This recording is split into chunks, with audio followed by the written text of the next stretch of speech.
Bienvenue dans cette édition spéciale, ou je devrais dire spatiale, d'Innovation Weekly. J'avais besoin d'un grand format pour pouvoir échanger avec vous sur des nouvelles qui sont tombées cette semaine, qui sont en train de prouver que la conquête spatiale n'est plus une mission gouvernementale qui consiste à dépasser l'horizon de l'humanité, mais un marché dans lequel sont en train de s'affronter entrepreneurs, start-upers et équipes scientifiques. Nous sommes en train de passer de l'étoffe des héros à la bataille des égaux.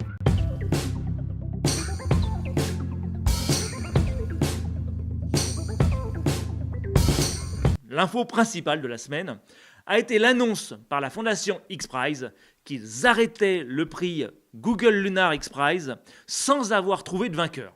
Avant d'entrer dans le détail de ce prix, laissez-moi un peu vous parler de X-Prize, qui est une fondation non gouvernementale qui organise des compétitions pour encourager des développements technologiques dont pourrait bénéficier l'humanité.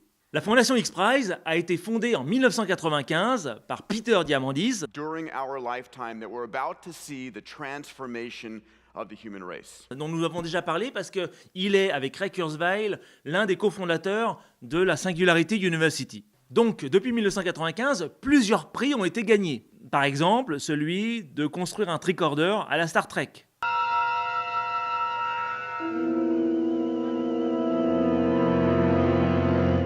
Celui de comprendre l'impact de la montée du CO2 sur les océans. Ou encore celui de créer la voiture la plus efficiente possible. Certains prix sont toujours en course et vous pouvez toujours vous y inscrire. Comme par exemple, vous pouvez gagner $1 million si vous proposez un système qui puisse lancer une alerte à une communauté dans les 86 secondes si une femme se fait agresser. Système qui doit coûter moins de $40. Please find a solution for the safety of women.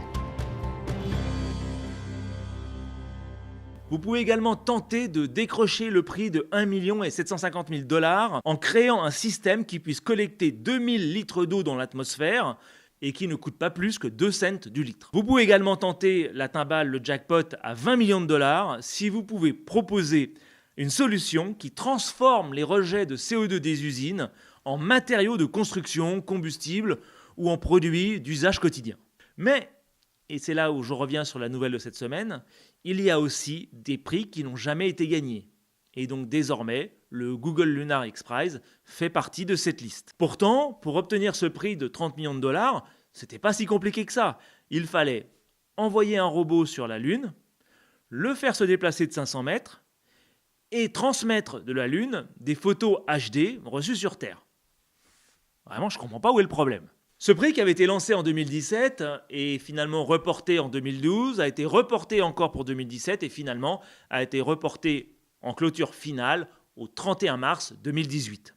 Cette semaine, la fondation a appelé les 5 finalistes qui restaient en lice pour le prix et s'est aperçu qu'aucune de ces équipes ne pourrait faire de lancement d'ici le 31 mars de cette année. Pourtant, même si on peut penser que c'est un échec parce que finalement personne n'est parvenu à envoyer un robot prendre des photos de la Lune, en réalité, tout a changé avec ce prix dans le domaine de la conquête spatiale. D'abord, il faut savoir que $300 millions ont été levés par les différentes équipes scientifiques et start-up qui ont concouru pour ce prix. On peut par exemple parler de l'équipe japonaise Hakuto qui a obtenu $90 millions de la part de l'agence spatiale japonaise JAXA. On peut également dire que ce prix a permis de faire évoluer la réglementation américaine, car depuis 2016, il est désormais possible à des entreprises privées d'envoyer des chargements dans l'espace. Ce prix a également permis la création de plusieurs centaines d'emplois dans des entreprises privées et commerciales qui ont pu booster l'exploration spatiale. Je pense notamment aux États-Unis avec Moon Express qui a commencé à commercialiser son offre de collecte de pierres lunaires. Non, je n'ai pas parlé de la France parce que je ne sais pas pourquoi, il n'y a pas d'équipe française qui a participé à ce prix. Et surtout, comme je vous l'ai déjà dit, ce prix a changé radicalement le paysage de la conquête spatiale. Rappelez-vous, jusque dans les années 2000, la conquête spatiale était une affaire de grandes agences gouvernementales, à la tête desquelles vous trouviez la NASA, avec un budget annuel de $17 milliards, l'ESA en Europe, avec un budget de $5,7 milliards, vous aviez également Roscosmos en Russie, avec un budget de $5,6 milliards, vous aviez ensuite le CNES en France, avec un budget de $2,5 milliards, et JAXA au Japon, avec un budget de $2,4 milliards. Et je ne vous parle pas du CNSA en Chine, ni de l'ISRO en Inde. Désormais, cette exploration est en train de devenir un défi qui pourrait être relevé par des entrepreneurs.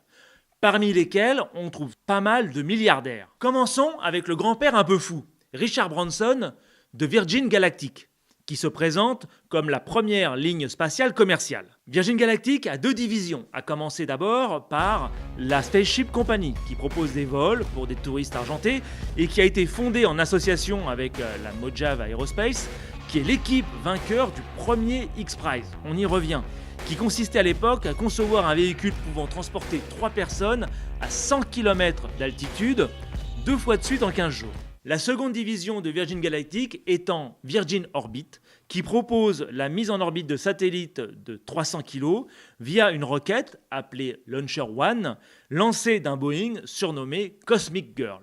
Vous avez ensuite l'astronaute frustré, Paul Allen, qui je vous le rappelle est l'un des cofondateurs de Microsoft, qui a créé Strato Launch, qui propose le même service que Virgin Orbit, mais en ayant développé son avion maison. Non, très drôle. Ah voilà.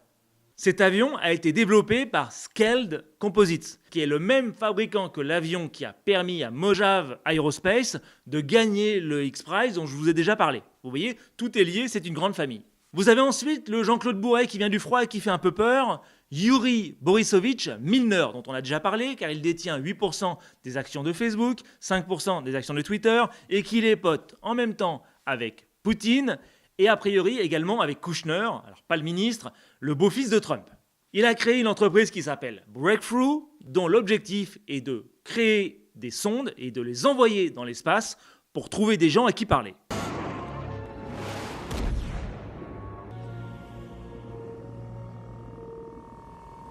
Vous avez ensuite le cousin un peu cinglé. Évidemment, c'est Elon Musk avec SpaceX. L'objectif de Musk est de permettre à l'espèce humaine de s'établir sur d'autres planètes. C'est sûr qu'après avoir salopé ici, autant aller voir ailleurs. Pour lui, c'est Mars ou rien. Pour cela, il a développé la roquette réutilisable Falcon 9, qui lui a permis de sécuriser un contrat avec la NASA pour 2 milliards de dollars. Mais au-delà de cette Falcon 9 qui permet d'envoyer des satellites en orbite, il a également développé la fusée Dragon, qui devrait permettre le transport de personnes. On a également parlé de SpaceX cette semaine, car ils ont fait le premier essai de moteur de leur super fusée.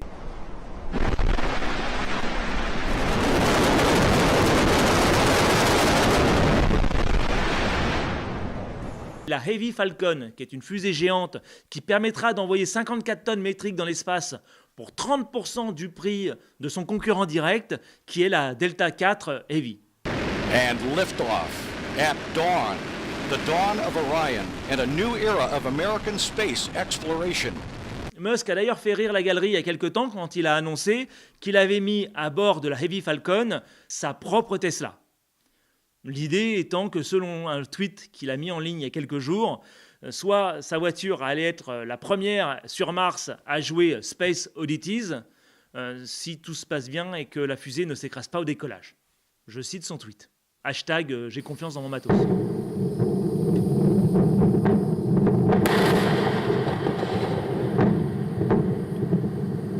Et enfin, je termine cette liste de milliardaires avec celui qui ne sait pas quoi faire de son pognon, Jeff Bezos avec Blue Origin, qui a d'ailleurs vendu pour 1,1 milliard d'actions il y a très peu de temps pour pouvoir continuer à financer sa danseuse, et qui propose grosso modo la même chose que ses concurrents, à savoir un lanceur réutilisable pour mettre des engins en orbite, et pour cela il utilise sa fusée qui s'appelle la New Glenn, en référence évidemment, ou en hommage plutôt, à l'un des astronautes de l'étoffe des héros.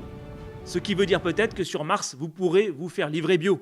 Et le plus drôle, c'est que c'est la guéguerre entre ces couillons. Par exemple, SpaceX et Blue Origin se sont battus pour avoir le droit d'utiliser le pas de lancement des missions Apollo. Vanité, vanité, parce que des pas de lancement, il y en a d'autres.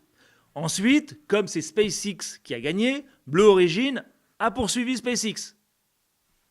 Et je vous passe l'attaque de SpaceX sur Blue Origin pour invalider leur brevet d'atterrissage sur plateforme en mer. D'ailleurs, SpaceX a gagné. Et la bataille ne s'arrête pas là, parce que quand Musk a annoncé la sortie de la Heavy Falcon, qui est l'une des plus grosses fusées jamais construites, Bezos a annoncé qu'il allait créer d'abord la New Glenn 2, plus grosse, et enfin la New Glenn 3, encore plus grosse, en partageant d'ailleurs un beau schéma sur Twitter pour bien montrer que c'est quand même lui qui a la plus grosse. Il est complètement mégalomane. Alors qu'aux États-Unis, nous sommes passés de la course à l'espace à la course à l'ego, En France, nos milliardaires, eux, ils se battent à coups de musée. Nous sommes entrés dans l'ère de l'entrepreneuriat, nous sommes rentrés dans l'ère du marché spatial. Donc il n'y a pas que les milliardaires qui se battent entre eux. Il y a également de nombreuses startups qui tentent d'exister sur ce marché et de mettre en orbite leurs propres satellites. L'aérospatiale a même son incubateur qui s'appelle Starbust, qui a été fondé par François Chopard, un Français qui a été notamment consultant chez PwC, dont d'ailleurs vous trouverez un espace rue de Lourmel à Paris. Et si je vous parle de start-up, il n'y a pas de hasard. On a appris cette semaine que le week-end dernier, la start-up Rocket Lab était devenue la première entreprise 100% privée à avoir réussi un vol orbital. Rocket Lab, dont d'ailleurs je trouve que les fusées sont vraiment sympas, le noir ça change par rapport au blanc, propose de mettre en orbite de petits satellites pour 5 millions de dollars, là où SpaceX en demande 62 par lancement. Bref, avec leur fusée Electron, ils proposent d'ubériser l'espace. Eh ben voyons. On voit également que l'aérospatiale est en train de devenir un vrai sujet pour les investisseurs. Selon Bryce Tech, les investissements qui ont été faits dans l'aérospatiale entre 2000 et 2006 étaient à peu près de 200 millions de dollars par an. Depuis 2006, nous sommes à 1,5 milliard de dollars investis en moyenne par an. Et pendant ce temps-là, en France, l'Institut Montaigne, qui a bien vu que la France était en train de prendre un retard qui serait sans doute jamais rattrapable, propose plus d'État, plus de protection avec une préférence européenne, plus de budget européen et plus de gouvernance européenne. Bref, l'espace est en train de se faire ubériser et pendant ce temps-là, en France, on...